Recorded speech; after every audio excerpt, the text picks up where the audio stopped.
The first frost of October glittered across Thomas Jensen's fields like scattered diamonds. At 42, with calloused hands and a weather-beaten face, he'd witnessed 30 such frosts on this land. But he never tired of the way morning light transformed his world into something otherworldly.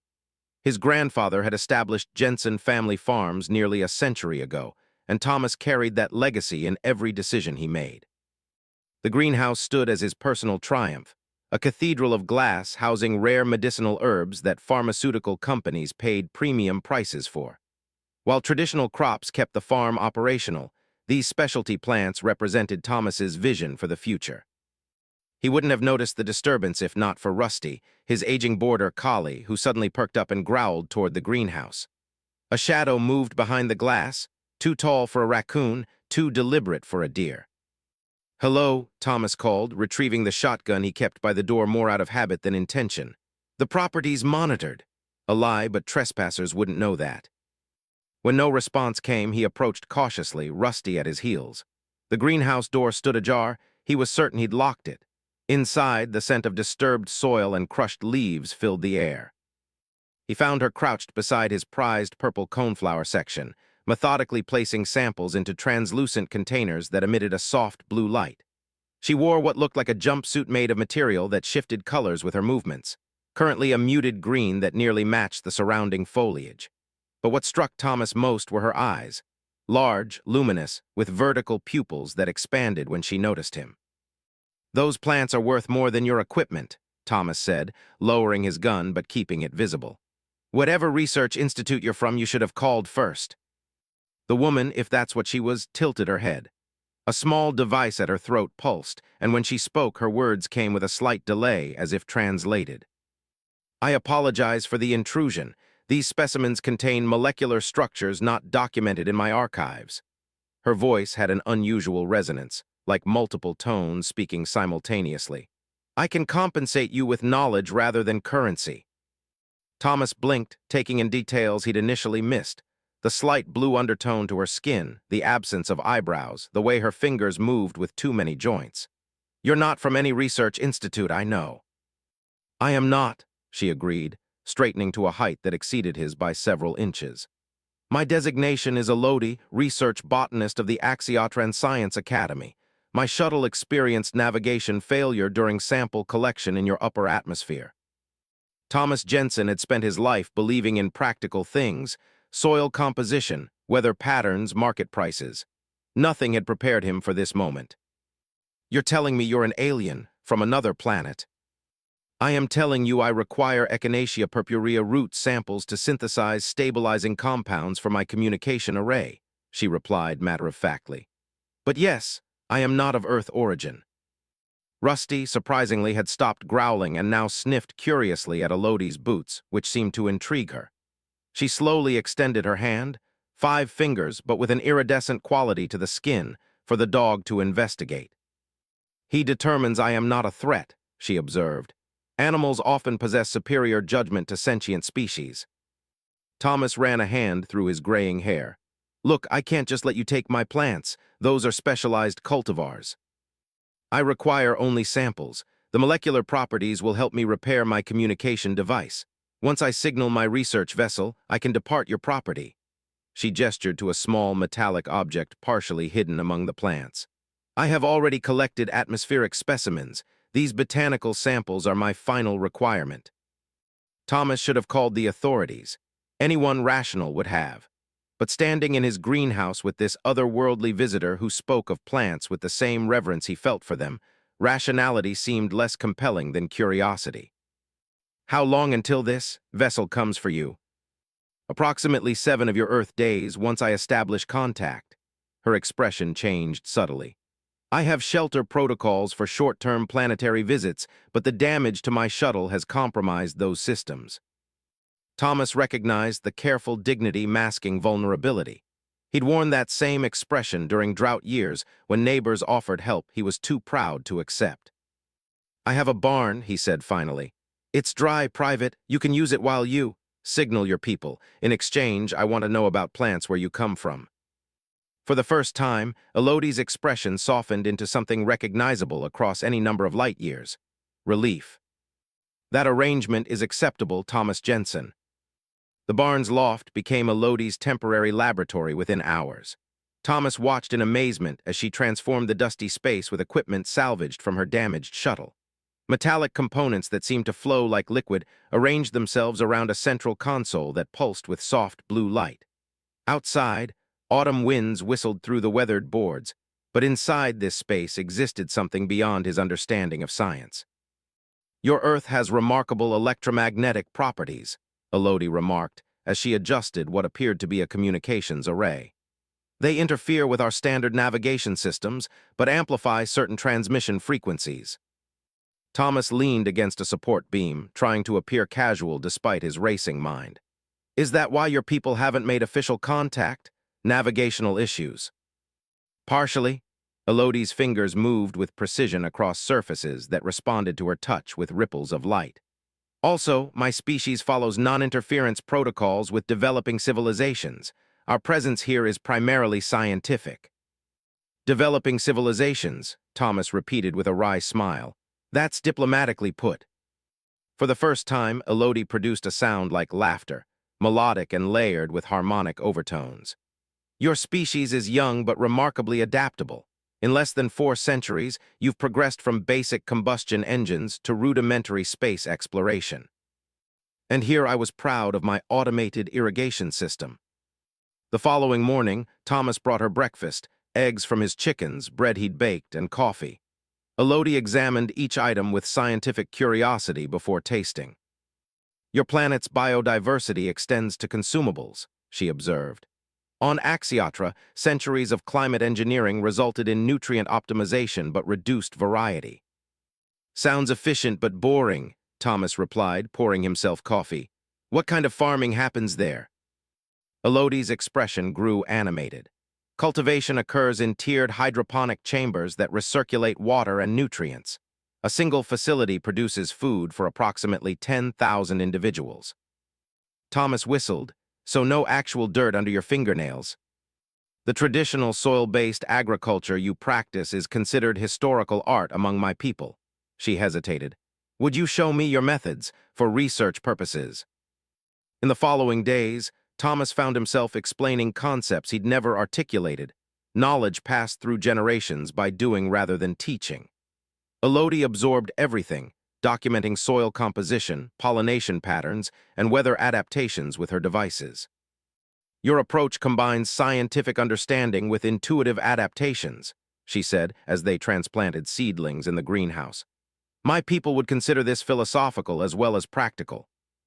Thomas laughed. "My neighbors just call it stubborn, old-fashioned farming." One evening, as sunset painted the mountains gold, Elodie demonstrated Axiotra planting techniques using modified versions of her equipment. She programmed microorganisms to enhance nitrogen fixation in a small test plot, explaining how her people's symbiotic approach to agriculture had evolved. "Plants communicate complex information through mycorrhizal networks," she explained, her hands moving gracefully above the soil. "Your scientists have only begun to understand what we call the planetary dialogue." "Talking plants," Thomas mused. "My grandfather used to claim he could hear his corn growing on quiet nights." "He likely could. Human hearing can detect hydraulic pressure changes in rapidly growing vegetation under ideal conditions." Elodie placed her palm against a tomato plant. "You've been conditioned to dismiss such perceptions as imagination." As her device began synthesizing compounds from the medicinal plants, Elodie shared knowledge that would revolutionize Thomas's farming if implemented. Sustainable polyculture systems, biofeedback irrigation, and germination acceleration techniques that could increase yields while reducing chemical interventions. Thomas found himself growing increasingly comfortable with her presence. Rusty had fully adopted her, following her movements with devoted attention that Thomas found amusingly traitorous. On the 4th night, thunderstorms rolled across the valley. The power flickered and died, leaving the farmhouse in darkness. Thomas lit kerosene lamps and made his way to the barn, concerned about Elodie's equipment. He found her standing in the doorway, transfixed by the storm. Lightning transformed her usually composed features into something vulnerable and wondering. Rain plastered her jumpsuit to her form, revealing a physiology that was both familiar and alien, humanoid but with subtle differences in proportion and movement. "It's not safe to stand exposed during electrical storms," Thomas called over the thunder. "On Axiatra we have no weather," she replied without turning. "Climate is regulated, precipitation scheduled, nothing unpredictable or wild remains." Thomas moved beside her, sharing the shelter of the doorframe. "And you prefer that?" "I did until now." Her voice contained an emotion he couldn't name. "Your planet's chaos has unexpected beauty." Lightning flashed again, momentarily bridging the gulf between them. A human man and an alien botanist, both suddenly aware of an emerging connection neither had anticipated. Thomas felt something shift between them, delicate as germination but just as inevitable. "Your communication array, will the storm damage it?" he asked to break the tension. "No, in fact," Elodie said softly, "the transmission was completed yesterday." Thomas felt his heart sink unexpectedly. "So your people are coming?" "Yes," she finally turned to face him. "They will arrive in 3 days, but I've requested permission to extend my research period." "For the plants?" Thomas asked. Elodie's luminous eyes held his. "Not only for the plants." The storm continued around them, but neither moved from the doorway, standing together at the threshold between worlds. The black SUVs appeared on Thomas's property without warning, kicking up dust clouds as they rolled down the long driveway. Thomas was teaching Elodie about grafting apple tree varieties when Rusty's warning bark alerted them. Through the orchard's branches, they counted 3 vehicles approaching the farmhouse. "Government," Thomas muttered, recognizing the vehicle's official appearance. His stomach tightened with dread. Someone must have noticed something. Elodie's skin shifted subtly, its bluish undertone fading to a more human-like complexion. A defense mechanism, Thomas realized, that she controlled consciously. "My equipment has been detected," she said calmly, though Thomas noticed the slight tremor in her hands. "Axiotran technology emits distinctive energy signatures that your military satellites can identify." Thomas made a split-second decision. "The root cellar under the house, go now." While Elodie disappeared through the back fields, Thomas wiped his hands on his jeans and walked casually to meet the visitors. 4 men and a woman emerged from the vehicles, all wearing dark suits despite the warm afternoon. Their leader, a stern-faced man with silver temples, approached with practiced authority. "Thomas Jensen, I'm Agent Miller with the Department of Energy. We're investigating unusual electromagnetic readings originating from this property." Thomas leaned on his practiced small-town farmer persona. "Department of Energy checking on a farm? Must be a slow week in Washington." The woman, who introduced herself as Dr. Reeves, spoke next. Her eyes didn't match her plastic smile. "We've detected radiation patterns consistent with experimental fusion technology. Given your farm's proximity to restricted airspace, we're required to investigate." They presented a search warrant Thomas couldn't refuse. For the next 3 hours, he watched them comb through his property with handheld devices that beeped erratically near the barn. They asked pointed questions about his educational background, recent visitors, and whether he'd observed any unusual aerial phenomena. "Just farming equipment and fertilizers here," Thomas insisted, following them through the barn. "Though my grandfather did bury some old machinery on the back 40, could be leaking something, I suppose." Agent Miller studied him with narrowed eyes. "Mr. Jensen, your tax records show you running a moderately successful medicinal herb operation. Yet your greenhouse contains several species that shouldn't thrive in this climate without significant technological intervention." Thomas shrugged. "Good old-fashioned farming secrets, nothing fancy." As the agents examined his greenhouse, Thomas felt sweat beading on his forehead. Elodie's modified growing mediums were still visible in several plots, their crystalline structure distinctly non-terrestrial. Dr. Reeves lifted a soil sample, studying its unusual sheen. "This farming secret have a patent number, Mr. Jensen." "Family recipe," Thomas replied, reaching for casual confidence. "My grandmother was something of an amateur chemist." When they finally departed with warnings of follow-up visits, Thomas waited until their dust trail disappeared before racing to the root cellar. He found Elodie crouched in the darkness, surrounded by preserves his mother had canned years ago. "They've established surveillance," she said before he could speak. "Orbital monitoring and likely remote sensors along your property boundaries." Thomas sank onto an old crate. How can you know that? She revealed a small device in her palm. This detects electronic signals. Your government's observation methods are rudimentary but effective. Her eyes met his in the dim light. I've endangered you. I should surrender myself. Absolutely not, Thomas said with unexpected fierceness. Who knows what they'd do to you? That night, they moved Elodie's equipment to an abandoned mining tunnel in the foothills of Thomas's property, a relic from his great-grandfather's failed gold prospecting. As they worked under moonlight, Thomas found himself watching Elodie with growing awareness of how gracefully she moved, how her eyes caught the starlight. Will your people still find you if we move your transmission equipment? He asked as they carefully relocated her communication array. Yes, the signal has been acknowledged, she hesitated. Thomas, my research vessel is prepared to extract me if danger is imminent. The word extract hung between them, a reminder that she could disappear at any moment, returning to the stars that now seemed to watch them with new significance. In the cramped tunnel, illuminated only by the blue glow of Axiotran technology, Thomas found himself standing closer to Elodie than necessary. The air felt charged between them, an invisible field of mutual awareness. You never finished telling me about the seasonal flowering cycles on your planet, he said softly. There's so much I haven't told you, she replied, her voice containing harmonics that resonated in his chest. About my world, about myself.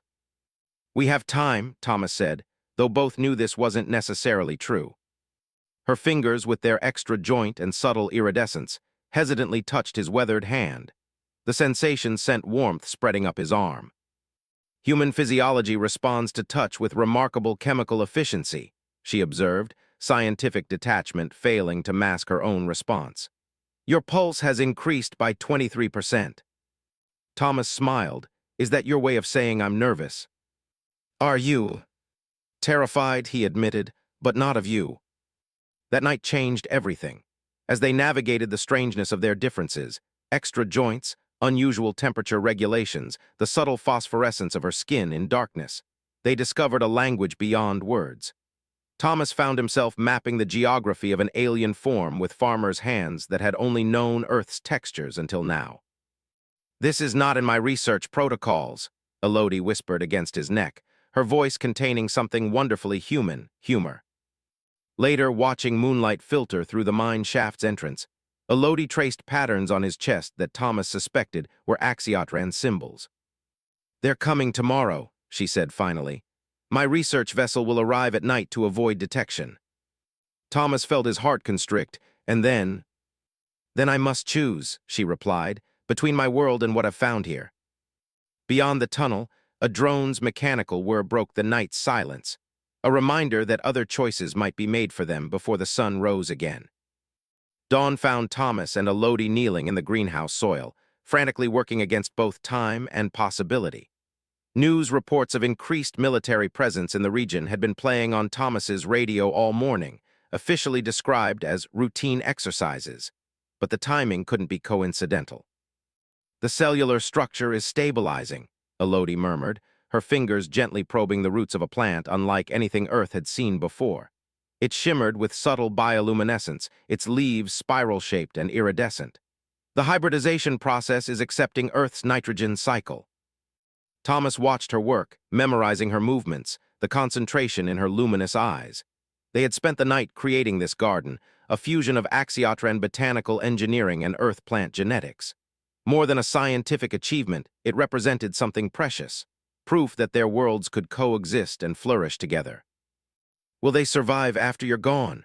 Thomas asked, the question laden with meanings beyond botany. Elodie's hands stilled momentarily. With proper care, I've adapted them to your atmosphere and soil composition. She looked up at him.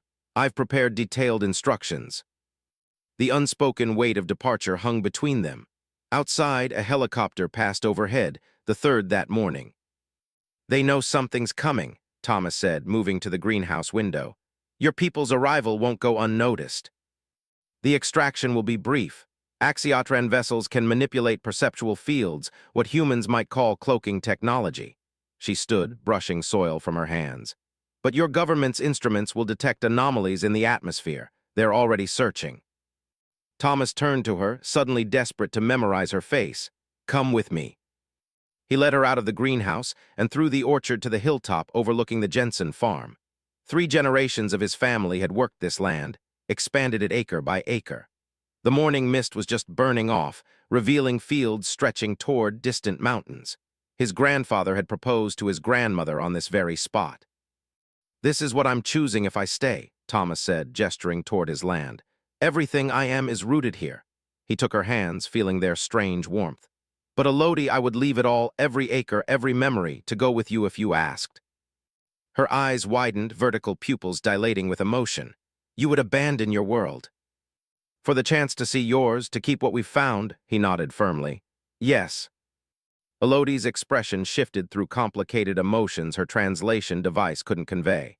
"Thomas, my society functions differently than yours. We exist in collective harmony.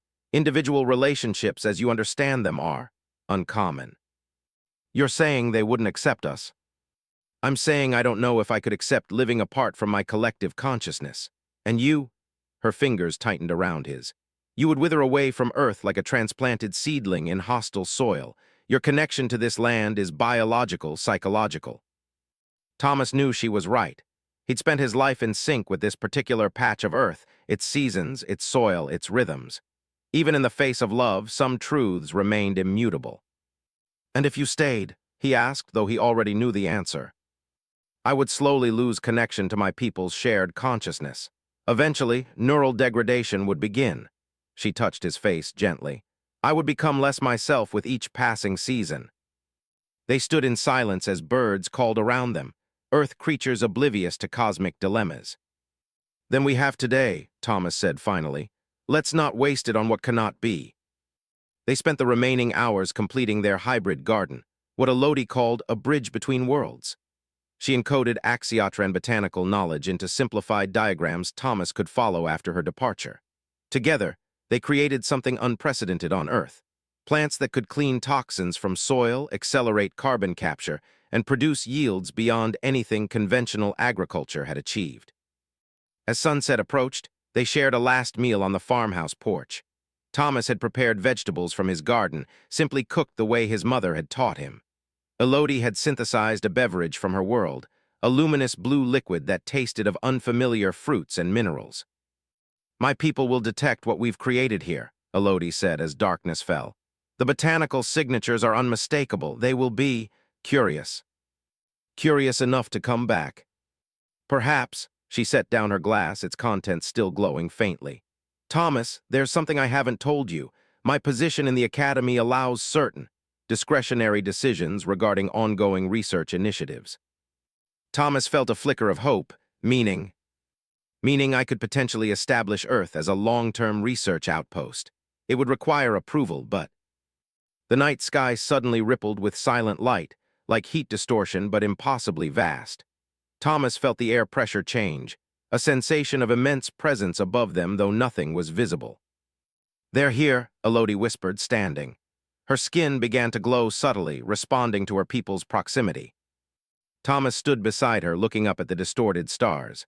"How long for their decision, if you proposed this research outpost?" "1 orbital cycle of your moon." Her eyes reflected starlight and something more, the presence above them.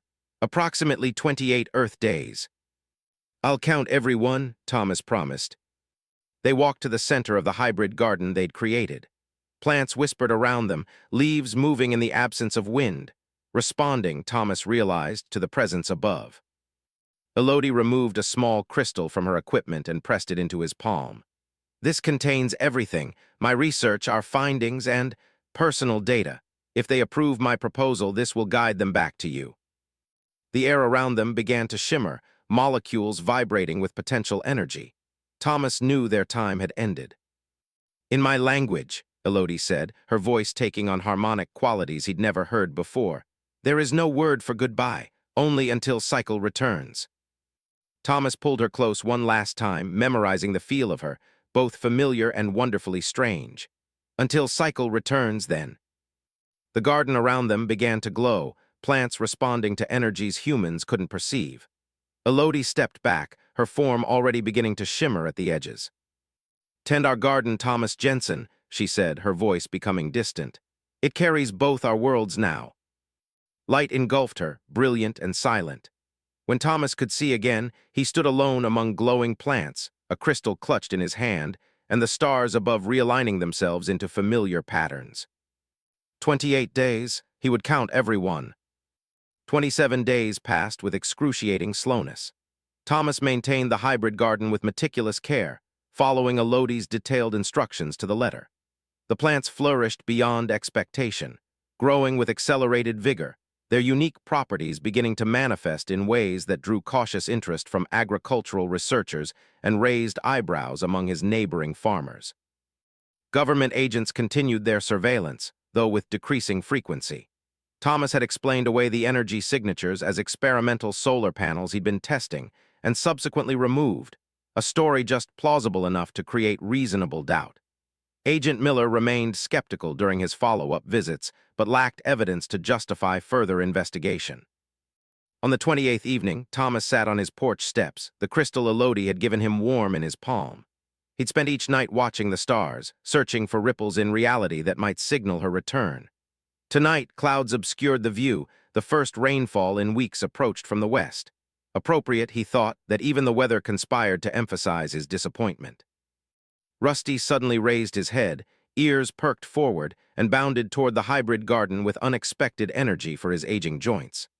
Thomas followed more out of habit than hope, until he noticed the plants glowing softly despite the absence of moonlight. The rain began, gentle at first, then increasing to a steady rhythm that masked all other sounds. Thomas stood at the garden's edge, water streaming down his face, unsure if what he witnessed was real or merely the desperate projection of a lonely heart. The plants seemed to dance, not just swaying with raindrops, but moving with coordinated purpose. Water collected on their leaves didn't roll off but was absorbed with visible efficiency, causing the bioluminescence to intensify until the entire garden pulsed with blue-green light. "Impossible," Thomas whispered, though nothing about the past month had been possible by any rational standard. The crystal in his hand suddenly grew hot, almost painfully so. When he opened his fingers to drop it, it hovered above his palm, rotating slowly before rising to eye level. Its facets projected images into the rain-filled air. Schematics, biological diagrams, and finally, Axiotran's script that transformed into English before his eyes. Project Earth Synthesis approved. Planetary Exchange Protocol initiated. Ambassador Assignment, ELODIE, Botanical SCIENCES Division. Ambassador Liaison, Thomas JNSEN, Earth Representative. The air 30 feet ahead shimmered despite the rain, molecules rearranging themselves around a presence taking form. Thomas held his breath, afraid even the smallest sound might break whatever process was unfolding before him. Elodie materialized gradually, first as a luminous outline, then with increasing solidity until she stood before him, real and present, water streaming over her iridescent form. Behind her, two other figures appeared, taller, more angular in their features, observing with scientific curiosity. "Thomas Jensen," Elodie said, her voice carrying harmonics that made the plants around them pulse in response. "The Axiotran Science Consortium has reviewed our research and made an unprecedented decision." She approached him, stopping just beyond reach. The rain seemed to avoid her, creating a subtle barrier that water droplets flowed around rather than through. "My people have existed in isolation for millennia," she continued. "Self-sufficient but stagnating. Your planet's biodiversity represents possibilities we had forgotten: adaptation, resilience, symbiotic evolution. The hybrid garden we created demonstrates potential beyond theoretical models." One of the figures behind her stepped forward, extending a hand that contained what looked like seeds, except they pulsed with internal light. The gesture was unmistakably ceremonial. "We propose an exchange," Elodie explained. "Knowledge for knowledge, growth for growth. A bridge between worlds beginning with agriculture but extending into cultural understanding." Thomas found his voice at last. "And you, what does this mean for you?" A smile transformed her features, more human than he remembered, as if she'd been practicing the expression. "I have been appointed permanent ambassador to Earth, with your farm designated as the primary research station and cultural exchange center." The implications washed over Thomas like the rain.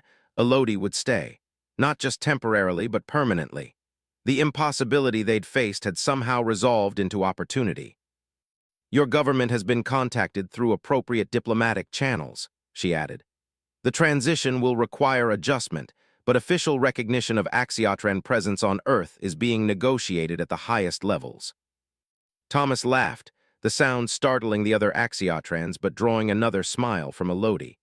So those black SUVs will be back, but with a welcome committee this time. Something like that. She closed the distance between them, her hands finding his with familiar ease. There are physiological challenges to overcome for long-term compatibility. My genetic structure will require periodic reharmonization with Axiotran biotechnology. Your exposure to certain elements of our science will necessitate adaptive treatments. You're saying it won't be easy. I'm saying it's possible, she corrected, her eyes holding his. A hybrid existence like our garden, neither fully of my world nor fully of yours, but something new and viable. 1 year later, Jensen Family Farms had transformed beyond recognition. The property now housed the Earth Axiotra Agricultural Research Compound, the first officially sanctioned interplanetary cooperative on the planet. Massive climate-controlled domes contained experimental ecosystems where scientists from both worlds worked side by side, developing crops that could withstand changing climate conditions, extract pollutants from soil, and produce yields that promised to revolutionize Earth's food security. Thomas and Elodie had married in 3 ceremonies, 1 human, 1 Axiotran, and 1 botanical ritual of their own creation, where they literally rooted themselves together in a soil blend from both worlds. Their home remained Thomas's farmhouse, though now supplemented with Axiotran technology that allowed Elodie to maintain her neural connection to her people's collective consciousness. On warm evenings, they still sat on the porch steps, watching both human and Axiotran researchers move through the fields that had once known only Thomas's solitary figure. Rusty rested between them, his life extended by Axiotran veterinary treatments that had the agricultural community clamoring for wider application. The Washington delegation arrives tomorrow, Thomas reminded her, his hand finding hers in comfortable familiarity. They want to discuss expanding the program to drought-affected regions. The Axiotran Council is considering sending additional botanical specialists, Elodie replied. Her skin still shimmered in twilight, but she no longer needed to suppress its natural luminescence. The world knew what she was now. They believe Earth's diversity of growing conditions offers unprecedented research opportunities.